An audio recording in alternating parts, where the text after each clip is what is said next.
আসসালামু আলাইকুম। আমন্ত্রণ বাংলা ভিশন সংবাদে। আপনাদের সাথে আছি নাদিরা আশরাফ। শুরুতেই পায়োনিয়ার ইন্স্যুরেন্স সংবাদ শিরোনাম। জামালপুর, মাদারীপুর ও গাইবান্ধায় বন্যা পরিস্থিতির আরও অবনতি। অপরিবর্তিত কুড়িগ্রাম, লালমনিরহাট ও ফরিদপুরে পানিবন্দী অন্তত 11 লাখ মানুষ। বাংলাদেশের আইএসের উপস্থিতি জানান দেয়াই ছিল গুলশান হামলার উদ্দেশ্য, দিল্লিতে বললেন স্বরাষ্ট্রমন্ত্রী। জিজ্ঞাসাবাদ না করে জঙ্গি হত্যায় তৈরি হচ্ছে প্রশ্ন, দাবি রিজভির। ঢাকা কেন্দ্রীয় কারাগার থেকে বন্দীদের কেরানীগঞ্জের নতুন কারাগারে স্থানান্তর। দুর্নীতির সিন্ডিকেট গড়ে উঠতে দেওয়া হবে না, ঘোষণা কারা মহাপরিদর্শকের। রাজধানীর ট্যানারিগুলো সাভারে পুরোপুরি স্থানান্তরে সময় লাগবে আরও 1 বছর, জানিয়েছেন মালিকরা। বুঝলেন সরকারি কেন্দ্রীয় বর্জ্য শোধনাগারের কাজ শেষ না হওয়াকে। দেখছিলেন পায়োনিয়ার ইন্স্যুরেন্স শিরোনাম। চায়ের সাথে সেরাটা। এবারে বিস্তারিত। জামালপুর, মাদারীপুর ও গাইবান্ধায় বন্যা পরিস্থিতির আরও অবনতি হয়েছে। অপরিবর্তিত রয়েছে কুড়িগ্রাম, লালমনিরহাট ও ফরিদপুরে বন্যা পরিস্থিতির। নদ নদীর পানি এখনো বিপদসীমার ওপরে। পানিবন্দী অন্তত 11 লাখ মানুষ। দেখা দিয়েছে বিশুদ্ধ পানি ও খাবারের তীব্র সংকট। দেশের প্রধান প্রধান নদ নদীর পানি বৃদ্ধি অব্যাহত থাকায় প্রতিদিনই প্লাবিত হচ্ছে উত্তরাঞ্চল ও মধ্যাঞ্চলের নতুন নতুন এলাকা। নদীর পানি কিছুটা কমলেও অপরিবর্তিত রয়েছে লালমনিরহাটের ভয়াবহ বন্যা পরিস্থিতি। উজানে ভারত থেকে নেমে আসা পানিতে জেলায় সৃষ্ট বন্যায় কৃষিতে ব্যাপক ক্ষয়ক্ষতি হয়েছে বলে জানিয়েছে কৃষি বিভাগ। গত 24 ঘন্টায় ধরলায় তিস্তার পানি কমেছে, তবে এখনও তা বিপদসীমার উপরেই বইছে। খাদ্য ও বিশুদ্ধ পানির সংকট সহ নানা কারণে দুর্ভোগে আছেন বানভাসীরা। খাওয়া দাওয়ার কোনো ব্যবস্থা নেই, চুলা টুলা সব পানি, তো পানি ঘরের মধ্যে পানি হয়েছে। জামালপুরের সার্বিক বন্যা পরিস্থিতির আরও অবনতি ঘটেছে। দুর্ভোগে পড়েছেন জেলার প্রায় 2 লাখেরও বেশি মানুষ। বৃদ্ধি পেয়েছে ব্রহ্মপুত্র নদের পানিও। বন্ধ রয়েছে 2 শতাধিক স্কুল, কলেজ এবং মাদ্রাসা। পানির নিচে দেওয়ানগঞ্জ ইসলামপুর রেল লাইনও। গত 5 দিনে জামালপুরে বন্যার পানিতে ডুবে মারা গেছে 4 শিশু। 20টি ইউনিয়নের সাথে উপজেলা সদরের সাথে যোগাযোগ বিচ্ছিন্ন হয়ে পড়েছে। ধরলা ও ব্রহ্মপুত্রের পানি বৃদ্ধিতে অপরিবর্তিত রয়েছে কুড়িগ্রামের বন্যা পরিস্থিতি। দুর্ভোগ বেড়েছে জেলার পানিবন্দী 6 লাখ মানুষের। গত 1 সপ্তাহে পানিতে ডুবে ও বন্যার পানিতে বিদ্যুতায়িত হয়ে 4 জনের মৃত্যু হয়েছে। বাড়ি ঘর দুয়ারে যে গরু বাছুর ধরে কি কষ্ট করে রাখছি, মানে পানি 100 খাড়া আসি, গরু বাছুর নিয়ে খুব কুটে যাবো না যাবো, খুব অসুবিধে। পদ্মা নদীতে পানি বৃদ্ধি অব্যাহত থাকায় ফরিদপুরের 3 উপজেলার সদর, চরভদ্রাসন ও সদরপুর উপজেলার প্রায় 80টি গ্রামের 5,000 বাড়ি তলিয়ে গেছে। এতে প্রায় 20,000 মানুষ গত 1 সপ্তাহ ধরে পানিবন্দী রয়েছে। তলিয়ে গেছে কয়েকশো হেক্টর জমির ফসল। বলে পানি নাই, চাল নাই, কি খাবো, কি করব, কিভাবে বাচ্চাকে বাঁচাবো। খুব কষ্ট করছি। কালকে রাত্রে বুড়ে একটা মানুষ চির পারছে সব দিকে। সরকারের পর্যাপ্ত খাবার আছে, আমরা এই তালিকা প্রেরণ করেছি উপজেলায় টিউনের মাধ্যমে। মাদারীপুরের শিবচরে পদ্মার পানি বৃদ্ধিতে নতুন করে প্লাবিত হচ্ছে নদী তীরবর্তী অঞ্চল। পানিবন্দী কয়েক হাজার মানুষ। এদিকে জেলার বিভিন্ন স্থানে ভাঙনের কবলে পড়ে নিঃস্ব কিছু জনবসতি। বর্ষণ বন্যা হচ্ছে, পানিতে ঘর বাড়ি তলায় গেছে, খুব কষ্ট হইতেছে, রান্নাবাড়ি করারও কষ্ট হইতেছে। এছাড়া গাইবান্ধার সার্বিক বন্যা পরিস্থিতির আরও অবনতি হয়েছে। পানিবন্দী প্রায় 2 লাখ মানুষ। জেলার সাঘাটা ও ফুলছড়ির বন্যার্তদের মাঝে ত্রাণ দিয়েছেন জাতীয় সংসদের deputy speaker advocate Fazle Rabbi Miah. Morsheda Russell, Bangla Vision, news desk. গুলশানে পরিকল্পিত হামলার মাধ্যমে বাংলাদেশের আইএসের উপস্থিতি জানান দেয়াই মূল উদ্দেশ্য ছিল বলে মন্তব্য করেছে স্বরাষ্ট্রমন্ত্রী আসাদুজ্জামান খান কামাল। ভারতের গণমাধ্যম আনন্দবাজার পত্রিকায় প্রকাশিত প্রতিবেদনে বিষয়টি উল্লেখ করা হয়। ওই প্রতিবেদনে বলা হয়, বৃহস্পতিবার নয়াদিল্লিতে ভারতের স্বরাষ্ট্রমন্ত্রী রাজনাথ সিং এর সঙ্গে বৈঠকে স্বরাষ্ট্রমন্ত্রী আসাদুজ্জামান খান একথা বলেন। তিনি বলেন, বাংলাদেশের পোশাক রপ্তানি খাতকে ক্ষতিগ্রস্ত করতে ইতালি ও বিনিয়োগ বাধাগ্রস্ত করতে জাপানিদের হত্যা করা হয়েছে। গোয়েন্দাদের শঙ্কা, গুলশান হামলায় অভিযুক্ত জেএমবি সদস্য মোহাম্মদ সালেহিন সহ ডজন খানেক জঙ্গি আসাম ও পশ্চিমবঙ্গ দিয়ে ভারতে অনুপ্রবেশ করেছে। আসাদুজ্জামান খান কামালের অনুরোধে সাড়া দিয়ে বাংলাদেশ লাগোয়া সীমান্তে নিশ্ছিদ্র নিরাপত্তার প্রতিশ্রুতি দিয়েছেন ভারতের স্বরাষ্ট্রমন্ত্রী রাজনাথ সিং। জঙ্গিবাদ, পরিকল্পিত অপরাধ ও মাদক পাচারকারীদের দমনে বাংলাদেশকে সব ধরনের সহায়তারও আশ্বাস দিয়েছেন তিনি। সম্প্রতি পশ্চিমবঙ্গে আটক আইএস জঙ্গি মুসার থেকে পাওয়া গুরুত্বপূর্ণ তথ্য বাংলাদেশকে দিয়েছে ভারত। এদিকে জঙ্গিবাদ মোকাবেলা সহ যে কোনো ঘটনায় বাংলাদেশের পাশে আছে ভারত, জানিয়েছেন ঢাকায় নিযুক্ত ভারতীয় হাই কমিশনার হর্ষবর্ধন শ্রিংলা। তৃতীয় ভারতীয় শিক্ষা মেলা 2016-র উদ্বোধন শেষে সাংবাদিকদের এক প্রশ্নের জবাবে এসব কথা বলেন তিনি। বলেন, ভারত বাংলাদেশের পাশে আছে, সব সময় থাকবে। সকালে ডেল স্টার কনভেনশন সেন্টারে বিভিন্ন স্টল ঘুরে দেখেন ভারতীয় হাই কমিশনার হর্ষবর্ধন শ্রিংলা। তিনি বলেন, বাংলাদেশ একটি আধুনিক অর্থনীতি সৃজনের লক্ষ্যে দ্রুত এগিয়ে চলছে। ভারত এই প্রচেষ্টা ও অগ্রগতির সঙ্গে ঘনিষ্ঠ অংশীদার হতে প্রতিশ্রুতিবদ্ধ বলে জানান ঢাকায় নিযুক্ত ভারতীয় হাই কমিশনার। মেলায় ভারতের স্কুল, কলেজ ও কারিগরি প্রতিষ্ঠান সহ 30টির বেশি শিক্ষা প্রতিষ্ঠান অংশ নিয়েছে। দলের শীর্ষ নেতাদের সাজা দিয়ে সরকার আরেকটি প্রহসনের নির্বাচনের পায়তারা করছে বলে অভিযোগ করেছেন বিএনপি নেতারা। নিরপেক্ষ সরকারের অধীনে সুষ্ঠু নির্বাচন হলে সরকারি দলের ভরাডুবি হবে বলেও মন্তব্য করেন তারা। রামপাল বিদ্যুৎ কেন্দ্র নির্মাণ বন্ধের দাবিতে আন্দোলনকারীদের উপর পুলিশি হামলার কঠোর সমালোচনাও করেন বিএনপি নেতারা। রামপালে কয়লাভিত্তিক বিদ্যুৎ কেন্দ্র বন্ধের দাবিতে আন্দোলনকারীদের ওপর পুলিশি হামলার তীব্র নিন্দা ও প্রতিবাদ জানিয়েছেন বিএনপি নেতারা। বিএনপি চেয়ারপারসনের গুলশান কার্যালয়ে আয়োজিত এক সংবাদ সম্মেলনে দলের সিনিয়র যুগ্ম মহাসচিব রুহুল কবির রিজভী এ বিষয়ে তার দলের অবস্থান ব্যাখ্যা করেন। একের পর এক বিভিন্ন অজানা চুক্তির মধ্যে দিয়ে দেশ বিক্রি করছে। না হলে একটা নিজ দেশের সরকার গোটা দেশকেই একটা ভয়াবহ প্রাকৃতিক বিপর্যয়ের মধ্যে ঠেলে দিয়ে শুধুমাত্র গায়ের জোরে রামপাল বিদ্যুৎ কেন্দ্র স্থাপন করতে পারে না। আর এর যারা প্রতিবাদ করছে তাদেরকে তিনি পুলিশ দিয়ে লেলিয়ে দিয়ে তাদের উপর আক্রমণ করছেন। এদিকে বিএনপি চেয়ারপারসন বেগম খালেদা জিয়া ও সিনিয়র ভাইস চেয়ারম্যান তারেক রহমানের নামে দায়ের করা মামলা প্রত্যাহারের দাবিতে জাতীয় প্রেস ক্লাবে প্রতিবাদী যুব সমাবেশের আয়োজন করে স্বাধীনতা ফোরাম। পরিবারকে ধ্বংস করবার জন্য সরকার ষড়যন্ত্র করছে। তারেক রহমানকে সাজা দেয়া ধারাবাহিক ষড়যন্ত্রের অংশ বলে অভিযোগ করেন বিএনপি নেতারা। যারা আইন বুঝে না তারাও বুঝে এটা কোনো শাস্তি নয়, এটা হলো রাজনৈতিক উদ্দেশ্য প্রণোদিত, অর্থাৎ নেতৃত্ব থেকে অথবা আরেকটি প্রহসনের নির্বাচন করার যে একটি পূর্ব প্রস্তুতিরই অংশ মাত্র। আপনি নিরপেক্ষ এবং একটি সুষ্ঠু অবাধ নির্বাচনের ব্যবস্থা করেন, ক্ষমতা থেকে নামেন এবং একজন নিরপেক্ষ ব্যক্তির হাতে ক্ষমতা দিয়ে একটা নির্বাচন করেন, তারপরে আপনি জামানত রাখতে পারবেন। উগ্রবাদ মোকাবেলায় জনগণের ঐক্যের ওপর আবারও জোর দেন বিরোধী মতের নেতারা। সিকান্দার রেমান, বাংলা ভিশন, ঢাকা। বিএনপি নেতাদের রিমান্ডে নিলে সাম্প্রতিক জঙ্গি হামলার মূল রহস্য বেরিয়ে আসবে বলেছেন আওয়ামী লীগের প্রচার সম্পাদক ডক্টর হাসান মাহমুদ। ঢাকা রিপোর্টার্স ইউনিটিতে এক আলোচনায় তিনি একথা বলেন। জঙ্গিদের যখন নির্মূল করা হয় তখন ওনারা বলেন এরা আসলে জঙ্গি কিনা, আর এদের মারার কি প্রয়োজন ছিল, এই নিয়ে প্রশ্ন তোলেন। আবার বলেন জঙ্গি বিরোধী, জঙ্গিদের সাথে নিয়ে ওনারা আবার জঙ্গি বিরোধী জাতীয় ঐক্য চায়। এরা হচ্ছে প্রতারক, রাজনীতির নামে প্রতারক। এরা রাজনীতির নামে জাতির সাথে প্রতারণা করছে, এরা প্রতারক, এবং এদের সাথে জঙ্গিদের সংশ্লিষ্টতা আছে কিনা সেটি খতিয়ে দেখা প্রয়োজন। জঙ্গি দমনের ক্ষেত্রে রাজনৈতিক দলগুলোর নিজস্ব মনোভাব সঠিকভাবে প্রকাশ হলেই জাতীয় ঐক্যের প্ল্যাটফর্ম তৈরি হবে বলে মনে করেন বিশ্লেষকরা। বাংলা ভিশনের নিয়মিত আয়োজন গণতন্ত্র এখন অনুষ্ঠানে অংশ নিয়ে এই মন্তব্য করেন নিরাপত্তা বিশ্লেষক, সাবেক রাষ্ট্রদূত ও সিনিয়র সাংবাদিকরা। মানসিক দিক থেকে আজকে ঐক্যবদ্ধ সবাই আমরা হয়ে গেছি, কিন্তু যদি শারীরিকভাবে যদি প্রকাশ্য যদি ঐক্যের দরকার হয় তাহলে কিন্তু রাজনৈতিক প্রত্যেকটি দলের পক্ষ থেকে এরকম একটা আহ্বান, প্রত্যেকে ঐক্যবদ্ধভাবে ঐক্যের কথা বলতে হবে। আমাদের একটা গভর্নমেন্ট আছে, তারা তাদের অ্যাকশনে যাচ্ছে, এটার সাথে আমরা যারা মনে করব যে এটা একটা খারাপ কাজ, আমি আমার কন্ট্রিবিউশনটা রাখবো। আমার যেভাবে কন্ট্রিবিউশন রাখার বুদ্ধি বিবেচনা হবে, পরামর্শ দিয়ে, ইনফরমেশন দিয়ে, আমার মনে হয় এইটাই পরে বিশ্লেষিত হয় এক জাতীয় ঐক্য হিসেবে। মানুষ তার নিজের নিরাপত্তার স্বার্থে সে যা তার রাজনৈতিক আনুগত্যের যেখানে আছে সেখান থেকে সে ফিল করবে যে এটাকে আমার মোকাবেলা করা উচিত, কর্মকাণ্ড করা উচিত। বিভিন্ন দল থেকে সেমিনার, সভা, শোভাযাত্রা, এগুলো নানান জিনিস হচ্ছে, বিএনপিও করছে, আওয়ামী লীগও করছে, ওই পর্যন্ত। কিন্তু আমি নিজে মনে করি না, বা আমি এটা মনে করবার মতো কোনো যুক্তিসঙ্গত কারণও আমার কাছে নাই যে আওয়ামী লীগ আর বিএনপির কোনো রকমের কোনো ঐক্য হবে এই প্রশ্নে।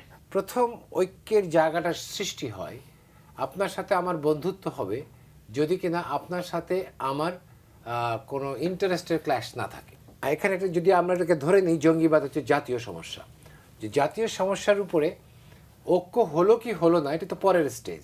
ফার্স্ট স্টেজ হচ্ছে আমার পজিশন কি, হোয়াট ইজ মাই পজিশন, আমি এই জঙ্গিবাদকে টলারেট করি আর করি না। তো যতক্ষণ আপনি ইন্টারেস্টের স্বার্থের একটি সম্মুখিতা কি বলবো কনভার্জেন্স, যেটাকে আমরা ইংরেজিতে বলি, কনভার্জেন্স সৃষ্টি না হবে, ঐক্য হবে না। ঢাকা কেন্দ্রীয় কারাগার থেকে প্রায় ৬,৫০০ বন্দীকে কেরানীগঞ্জের রাজেন্দ্রপুরে নতুন কারাগারে আনুষ্ঠানিকভাবে স্থানান্তর প্রক্রিয়া আজ সকালে শুরু হয়। সন্ধ্যা পর্যন্ত ৫,৫০০ বন্দীকে স্থানান্তর করা হয়েছে। কারা মহাপরিদর্শক ব্রিগেডিয়ার জেনারেল সৈয়দ ইফতেখার উদ্দিন জানান, কেরানীগঞ্জ কারাগার হবে আন্তর্জাতিক মানের একটি আধুনিক কারাগার। এটিকে ঘিরে কোনো অনিয়ম দুর্নীতির সিন্ডিকেট গড়ে উঠতে দেওয়া হবে না।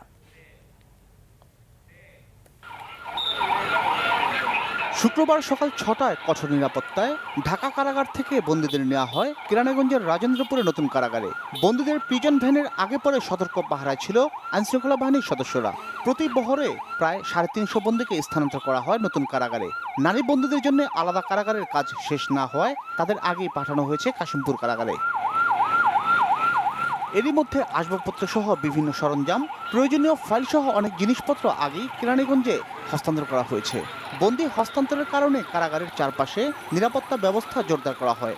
বন্দীদের নেওয়ার সময় চারপাশের রাস্তা বন্ধ করে দেওয়া হয়। পোশাকধারী আইনশৃঙ্খলা বাহিনীর সদস্য ছাড়াও সাদা পোশাকে গোয়েন্দা সংস্থার লোকজন ছিল তৎপর।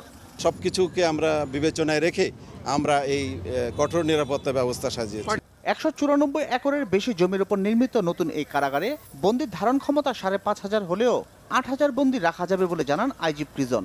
আধুনিক কারাগারটিকে আন্তর্জাতিক মানের দাবি করে আইজি প্রিজন বলেন, সবচেয়ে বেশি গুরুত্ব দেওয়া হবে বন্দীদের মানবিক বিষয়। জাতিসংঘের মিনিমাম স্ট্যান্ডার্ড রুলস আছে প্রিজনারদের জন্য, আমরা সেটা অনুসরণ করার চেষ্টা করি। পুরাতন ঢাকার এই ঘিঞ্জি এরিয়ার মধ্যে থাকার কারণে অনেক ধরনের সিন্ডিকেট ডেভেলপ করেছিল, সেটা আমরা আশা করছি যে কেরানীগঞ্জে স্থানান্তরিত হলে সেই সিন্ডিকেটটা ভেঙে যাবে এবং প্রথম থেকেই আমরা চেষ্টা করছি আশেপাশে যেন ছোটোখাটো দোকানপাট গড়ে না ওঠে। কারাগারটিতে বন্দী রাখার ব্যবস্থা করা হলেও আবাসন সহ বেশ কিছু সীমাবদ্ধতা মেনেই কাজ করতে হবে কারারক্ষীদের। পুরান ঢাকার নাজিবউদ্দিন রোডে ২২৮ বছর আগে স্থাপিত কারাগারটির নতুন ঠিকানা এই কেরানীগঞ্জ। কারা কর্তৃপক্ষ বলছে, এখানকার বন্দীদের নিশ্চিত করা হবে সকল মৌলিক অধিকার। অপরাধী তৈরির কারখানা না হয়ে আধুনিক এই কারাগারটি বন্দী সংশোধনাগার হিসেবে দৃষ্টান্ত স্থাপন করবে, এমনটাই প্রত্যাশা সকলের। জিয়া খান, বাংলা ভিশন, ঢাকা কেন্দ্রীয় কারাগার, কেরানীগঞ্জ। আগামী কোরবানির ঈদ পর্যন্ত রাজধানীর হাজারীবাগ থেকে মাত্র ২৫ থেকে ৩০টি ট্যানারি কারখানা সাভারে স্থানান্তর করা সম্ভব হলেও পুরোপুরি স্থানান্তরে আরও ১ বছর সময় লাগবে বলে জানিয়েছেন ট্যানারি মালিকরা। সাভারে সরকার কেন্দ্রীয় বর্জ্য শোধনাগার স্থাপন শেষ করতে না পারায় ট্যানারি স্থানান্তরে সময় লাগছে বলে অভিযোগ তাদের। এই ভরা বর্ষা মৌসুমেও পুরো জৌলুস নেই বুড়িগঙ্গা নদীর। পানিতে টইটুম্বর থাকার কথা থাকলেও বাবুবাজার ব্রিজ থেকে পশ্চিম দিকে কিছুদূর এগিয়ে গেলে লালবাগের দিকে কোথাও পানিই নেই নদীতে। নদীর দুপাশ এবং মাঝখানের অনেকটা জায়গা ভরাট হয়ে গেছে অবৈধ দখলে। সদরঘাটের দিকে পানি থাকলেও তা একেবারেই দূষিত। আবর্জনা ফেলে নদীর তীর যেন ময়লার ভাগাড়ে পরিণত করা হয়েছে। এর উপর পানির উপরিভাগে কচুরিপানা জমে নদী চলাচলের উপযোগিতা ধীরে ধীরে হারিয়ে ফেললেও যেন তা দেখার কেউ নেই। সরকার যতই আল্লাহ চেষ্টা করুক পানি পরিষ্কার করতে পারবে না, আর আবর্জনা বন্ধ করে তা পানি পরিষ্কার হইবে। ও কচুরিতে জাম খায়, জাম খাইলে এবার নৌকা নিতে পারি না, শেষ পর্যন্ত কাশি দিয়ে টানিয়ে আনি। বুড়িগঙ্গাকে দূষণমুক্ত করে এর নাব্যতা ফিরিয়ে আনতে তাই অভিনব কায়দায় প্রতিবাদ করছে সার্চ স্কেটিং ক্লাবের সদস্যরা। বুড়িগঙ্গা রক্ষায় তদারকি কমিটি গঠনের দাবি জানান তারা।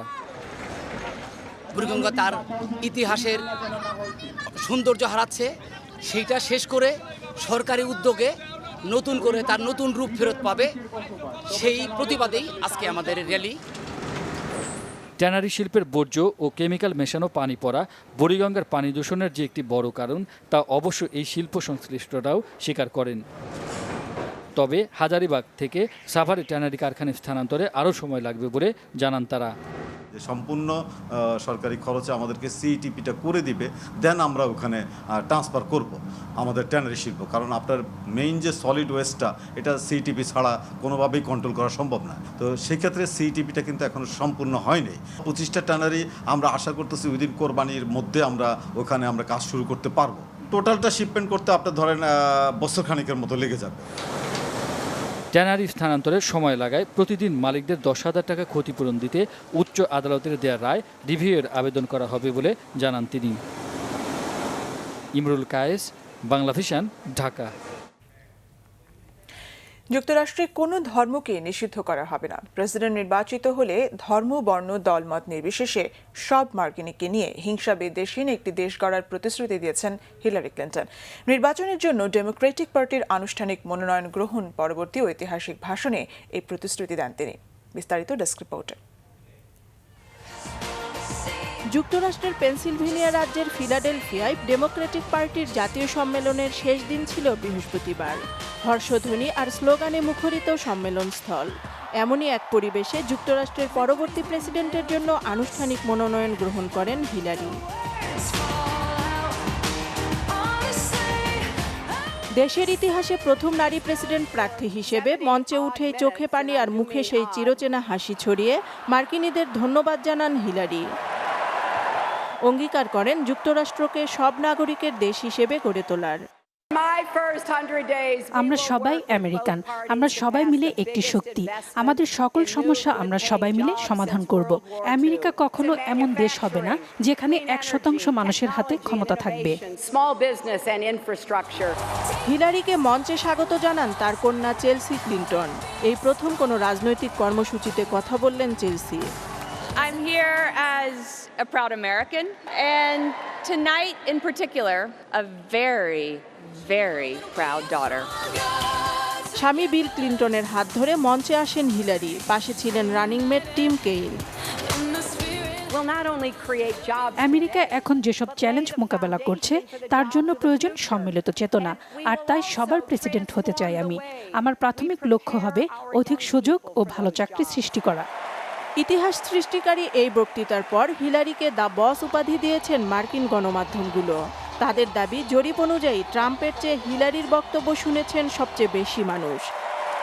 আর হিলারির বক্তব্যকে অসাধারণ উল্লেখ করে এক টুইট বার্তায় প্রেসিডেন্ট বারাক ওবামা বলেছেন, যুক্তরাষ্ট্রের পরবর্তী প্রেসিডেন্ট হওয়ার জন্য পরীক্ষিত ও প্রস্তুত হিলারি। এদিকে হিলারির বক্তব্যের কড়া সমালোচনা করে আবারও তাকে মিথ্যাবাদী বলেছেন ডোনাল্ড ট্রাম্প। তবে হিলারিকে স্বাগত জানিয়েছেন ইরাক যুদ্ধে নিহত এক মার্কিন সেনার অভিবাসী পিতা খিজির খান। সম্মেলন মঞ্চে উপস্থিত থেকে হিলারিকে প্রেসিডেন্ট নির্বাচিত করতে যুক্তরাষ্ট্রের সব অভিবাসীদের প্রতি আহ্বান জানিয়েছেন তিনি। Vote for the strongest, most qualified candidate, Hillary Clinton, not the divider. God bless you. Shakila Sultana, Bangla Vision news desk. নিচ্ছি গ্রেট ওয়াল সিরামিক্স সংবাদ বিরতি। সঙ্গেই থাকুন, ফিরে এসে থাকছে।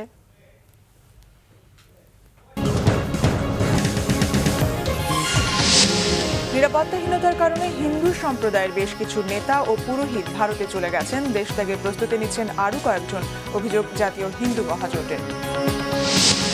জঙ্গিবাদের বিরুদ্ধে প্রশাসনকে কার্যকর ভূমিকা রাখার তাগিদ দিয়ে শেষ হলো 4 দিনের জেলা প্রশাসক সম্মেলন।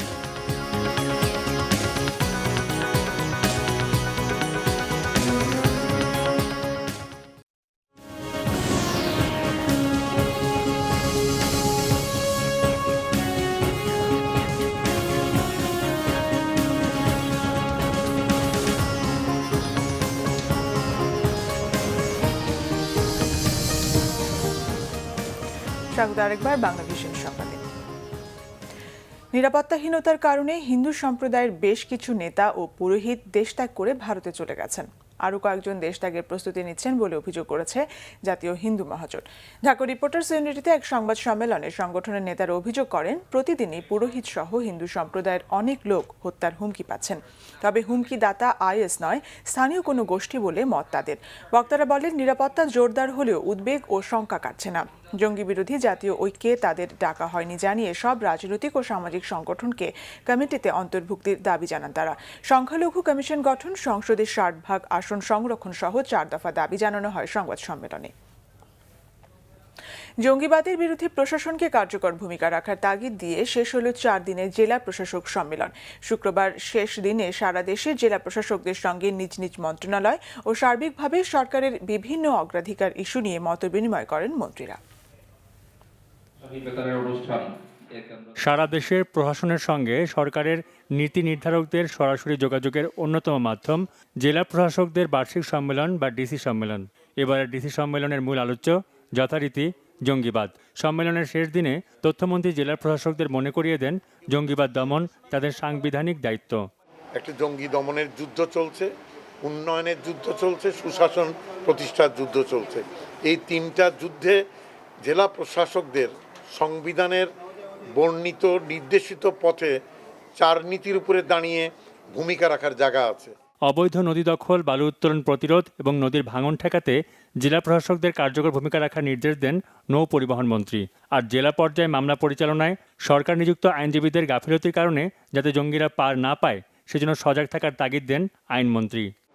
জঙ্গিবাদ সেইটার ব্যাপারে আইন মন্ত্রণালয়ের একটা সেলের কথা বলেছি যে ওনারা যদি মনে করেন যে কোনো সময় যে প্রসিকিউশন থেকে বিচার বিভাগকে ঠিক মতো সহায়তা করা হচ্ছে না, তাহলে জেলার অ্যাডমিনিস্ট্রেশন হিসাবে ওনারা যেন আমাদেরকে তাৎক্ষণিক সেই সেল খবর দেন।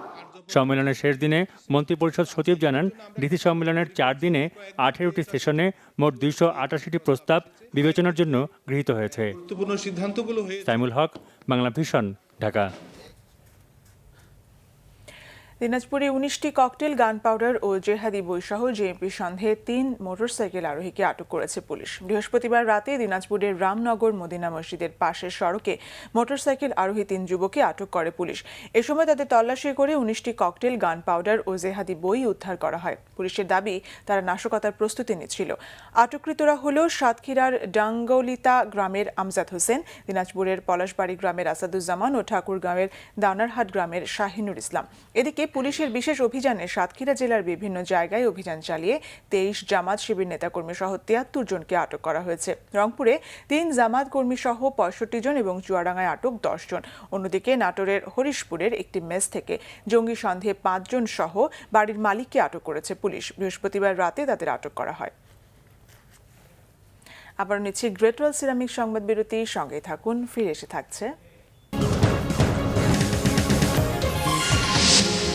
মাত্র 18 টাকা দেনার দায়ে ভারতের উত্তরপ্রদেশে দলিত সম্প্রদায়ের এক ব্যক্তি শিরচ্ছেদ ও তার স্ত্রীকে ছুরিকাঘাতে খুন করেছে উচ্চবর্ণের এক ব্যক্তি। প্রিমিয়ার লিগে পূর্ণ পয়েন্ট ঢাকার আবাহনীর হারালো ফেনী সকার ক্লাবকে, এখন লড়ছে মোহামেডান ও চট্টগ্রাম আবাহনী।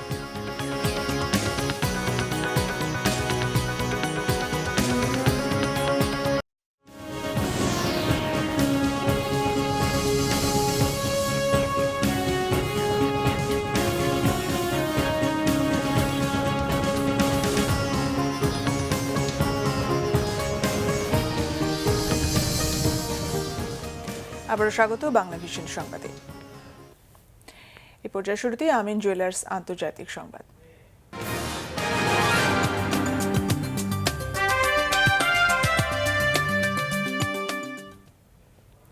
মাত্র 18 টাকা দেনার দায়ে ভারতের উত্তরপ্রদেশে এক ব্যক্তির শিরচ্ছেদ ও খুন করা হয়েছে তার স্ত্রীকে। সিরিয়ায় মার্কিন বিমান হামলায় নিহত অন্তত 28 জন। কানাডায় পুলিশের অত্যাচারে কৃষ্ণাঙ্গের মৃত্যু, আর ইন্দোনেশিয়ায় ফাঁসি কার্যকর নাইজেরিয়ার 3 নাগরিকের। বিশ্বের এমন কিছু খবর দেখুন ডেস্ক রিপোর্টে। মাত্র 18 টাকা দেনার দায়ে ভারতের উত্তরপ্রদেশে দলিত সম্প্রদায়ের এক ব্যক্তির শিরচ্ছেদ ও তার স্ত্রীকে ছুরি দিয়ে খুন করেছে অশোক মিশ্রা নামের উচ্চবর্ণের এক ব্যক্তি। বৃহস্পতিবার রাজ্যের মণিপুর জেলায় এ ঘটনা ঘটে। খুনিকে গ্রেফতার করা হয়েছে। এর আগে এ মাসের শুরুর দিকে পশ্চিম গুজরাটে একটি গরুর চামড়া তুলে নেওয়ার অভিযোগে দলিত সম্প্রদায়ের 4 ব্যক্তির উপর ব্যাপক অত্যাচার করে উচ্চবর্ণের হিন্দুরা। কানাডার রাজধানী অটোয়ায় পুলিশের অত্যাচারে মানসিক ভারসাম্যহীন এক কৃষ্ণাঙ্গের মৃত্যুর ঘটনায় দেশটির পুলিশের বিরুদ্ধে বর্ণবাদী আচরণের অভিযোগ উঠেছে। প্রতিবাদে বিক্ষোভ করেছে বর্ণবাদ বিরোধীরা। সোমবার আব্দুর রহমান আব্দি নামের ওই কৃষ্ণাঙ্গকে আটক করে পুলিশ, পরে মাথায় উপর্যুপরি আঘাতে ঘটনাস্থলেই মৃত্যু হয় তার। ভারত নিয়ন্ত্রিত কাশ্মীরের শ্রীনগরে পুলিশের সাথে বিক্ষোভকারীদের সংঘর্ষ এড়াতে আবারও কারফিউ জারি করেছে কর্তৃপক্ষ। কারফিউ অমান্য করে শ্রীনগরের প্রধান সড়কে নেমে আসে শত শত নারী পুরুষ। এ সময় তারা কাশ্মীরের স্বাধীনতা ও ভারত বিরোধী স্লোগান দেয়। পরিস্থিতি নিয়ন্ত্রণে কাঁদানে গ্যাস ও রাবার বুলেট ছোড়ে পুলিশ। আইএস নিয়ন্ত্রিত ঘান্দুরা শহরে মার্কিন জোটের বিমান হামলায় অন্তত 28 জন নিহত হয়েছে। বৃহস্পতিবার মানবিজ শহরের উত্তর পূর্বাঞ্চলীয় শহরটিতে এই হামলা চালানো হয়। এ নিয়ে মার্কিন নেতৃত্বাধীন জোটের বিমান হামলায় ওই অঞ্চলে কমপক্ষে 600 বেসামরিক ব্যক্তি নিহত হয়েছে বলে জানিয়েছে মানবাধিকার সংস্থা Syrian observatory for human rights. মাদক চোরাচালানে জড়িত অভিযোগে ফায়ার স্কোয়াডে নাইজেরিয়ার 3 ও নিজ দেশের 1 নাগরিকের মৃত্যুদণ্ড কার্যকর করেছে ইন্দোনেশিয়া। বৃহস্পতিবার মধ্যরাতে নুসা কাম্বানগান দ্বীপের একটি কারাগারে এই মৃত্যুদণ্ড কার্যকর করা হয়। এর তীব্র নিন্দা জানিয়েছে অ্যামনেস্টি ইন্টারন্যাশনাল। লিবীয় উপকূল থেকে নারী শিশুসহ 1000-এরও বেশি অভিবাসন প্রত্যাশীকে উদ্ধার করেছে ইতালির কোস্টগার্ড। বৃহস্পতিবার কয়েকটি অভিযানে উদ্ধার করা এসব অভিবাসীকে ইতালির সিসিলি দ্বীপে পাঠানো হয়েছে। ওয়াসিম আলমগীর শরীফ, বাংলা ভিশন নিউজ ডেস্ক। এবারে ক্লেমেন্ট খেলার সংবাদ।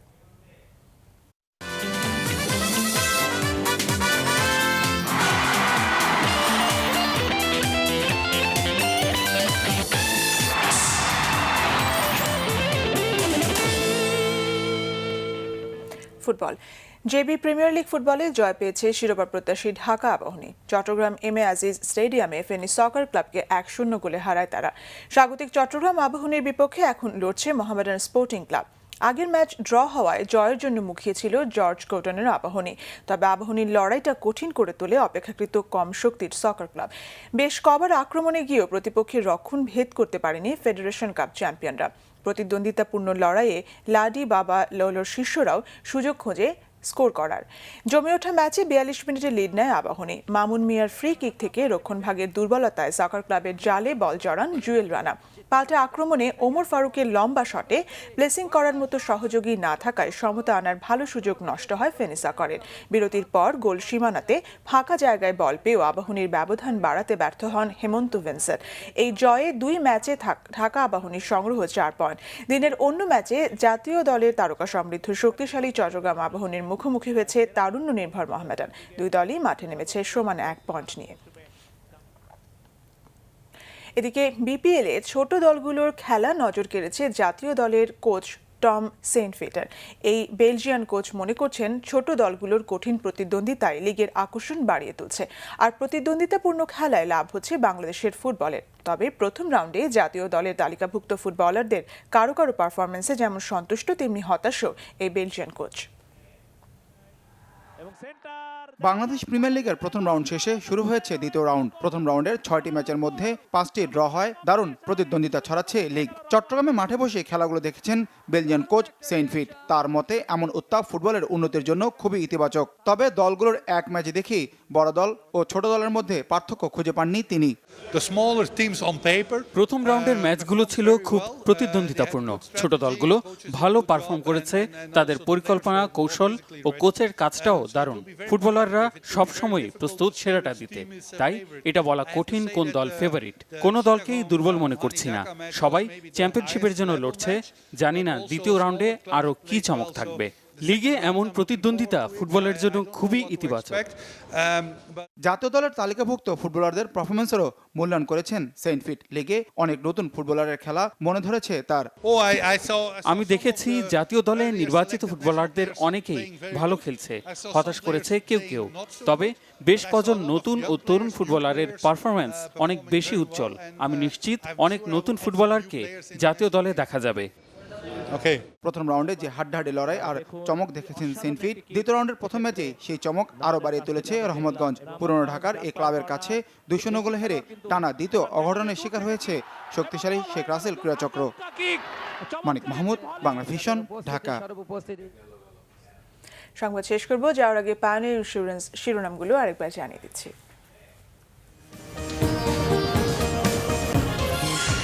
জামালপুর, মাদারীপুর ও গাইবান্ধায় বন্যা পরিস্থিতির আরও অবনতি। অপরিবর্তিত কুড়িগ্রাম, লালমনিরহাট ও ফরিদপুরে পানিবন্দী অন্তত 11 লাখ মানুষ। বাংলাদেশে আইএসের উপস্থিতি জানান দেয়াই ছিল গুলশান হামলার উদ্দেশ্য, দিল্লিতে বলেন স্বরাষ্ট্রমন্ত্রী। জিজ্ঞাসাবাদ না করে জঙ্গি হত্যায় তৈরি হচ্ছে প্রশ্ন, দাবি রিজভীর। ঢাকা কেন্দ্রীয় কারাগার থেকে বন্দীদের কেরানীগঞ্জের নতুন কারাগারে স্থানান্তর। দুর্নীতির সিন্ডিকেট গড়ে উঠতে দেওয়া হবে না, ঘোষণা কারা মহাপরিদর্শকের। রাজধানীর ট্যানারিগুলো সাভারে পুরোপুরি স্থানান্তরে সময় লাগবে আরও 1 বছর, জানিয়েছেন মালিকরা। দুষলেন সরকারি কেন্দ্রীয় বর্জ্য শোধনাগারের কাজ শেষ না হওয়াকে। এই ছিল এখনকার মতো। পরের সংবাদ রাত 10:30টায়। 9টায় নিউজ টপ 10 রয়েছে, দেখার আমন্ত্রণ রইল। এছাড়া দেশ বিদেশের সংবাদ সবার আগে জানতে গ্রামীণফোন, বাংলালিংক ও এয়ারটেল থেকে ডায়াল করুন 1616 নাম্বারে। এখন সাথে থাকার জন্য ধন্যবাদ সবাই।